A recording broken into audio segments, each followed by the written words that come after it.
আসসালামু আলাইকুম। বই কেন পড়বেন? এ নিয়ে কিছু কথা বলবো। আপনি কি কখনো ভেবে দেখেছেন বই কেন পড়বেন? বই পড়লে আসলে কি হয়? আর না পড়লে কি হারাচ্ছেন আপনি?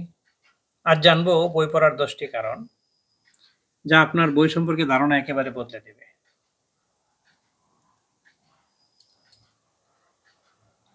এক হইল মানসিক ব্যায়াম। যেমন শরীরকে সুস্থ রাখতে শারীরিক ব্যায়াম দরকার, তেমনি মস্তিষ্ককে সচল রাখতে দরকার মানসিক ব্যায়াম। বই পড়া সেই মানসিক ব্যায়ামের অন্যতম মাধ্যম। আপনার চিন্তাশক্তি সক্রিয় রাখতে প্রতিদিন কিছুটা সময় বইয়ের সাথে কাটান।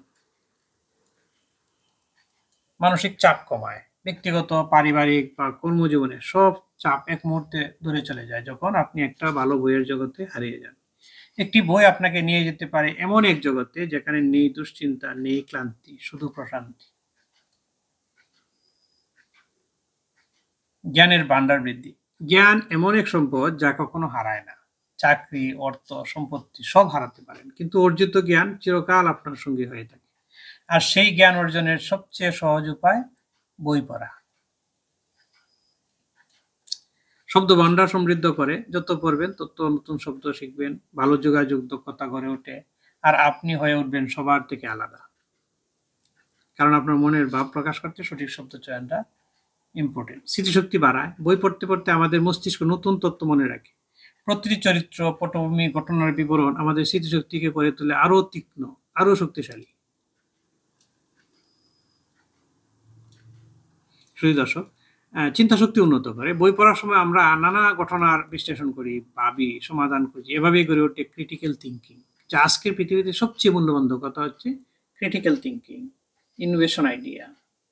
একাগ্রতা বৃদ্ধি করে। আজকের প্রযুক্তি নির্ভর জীবনে আমাদের একাগ্রতা দিন, দিন হারিয়ে যাচ্ছে। কিন্তু বই পড়ার সময় আমরা একদম মনোযোগ দিয়ে একটি বিষয়ের মধ্যে ডুবে থাকি, যা একাগ্রতা ফিরিয়ে আনে, মনোযোগ শক্ত করে। এই যে মন যে বিক্ষিপ্ত হয়ে ঘুরে বেড়ায়, ছোটাছুটি করে, এটা দূর হয় বই পড়ার মাধ্যমে। এরপর লেখার দক্ষতা বৃদ্ধি করে। ভালো লেখক হতে চাইলে আগে হতে হবে ভালো পাঠক। কারণ পড়ার মাধ্যমে আমরা শিখি সুন্দরভাবে চিন্তা ও প্রকাশ করতে। আজকে অনেকে ফেসবুকে অনেকে লেখে দেখি, কোনো কেই হারিয়ে ফেলে। তো মানসিক প্রশান্তি দেয়। একটু সময় বইয়ের সঙ্গে কাটানো মানে ডিজিটাল জগৎ থেকে নিজেকে সরিয়ে নেওয়া। এমন এক প্রশান্তি যা আত্মাকে ছুঁয়ে যায়। জ্ঞানী মানুষদের মানে সংস্পর্শ অনুভব করা যায়। যে লিখেছেন সে কিন্তু অনেক গবেষণা করে নিজের অভিজ্ঞতাটাকে শেয়ার করছে।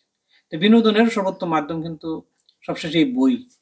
বই হলো সবচেয়ে সস্তা কিন্তু সবচেয়ে নির্মল বিনোদন। একটি ভালো গল্প বা উপন্যাস আপনার মনকে করে তুলবে পরিশুদ্ধ ও শান্ত। তো ভিডিওর শেষ প্রান্তে চলে আসছি। আজ থেকে একটু সময় দিন বইয়ের জন্য। প্রতিটি বই হয়তো বদলে দিতে পারে আপনার চিন্তা, আপনার জীবন, আপনার ভবিষ্যৎ। আমার কাছে ভালো যদি কিছু থাকে তার জন্য আমি বইয়ের কাছে ঋণী। ভালো থাকবেন এবং ভালো বইগুলিকে আগেই পড়ে ফেলবেন।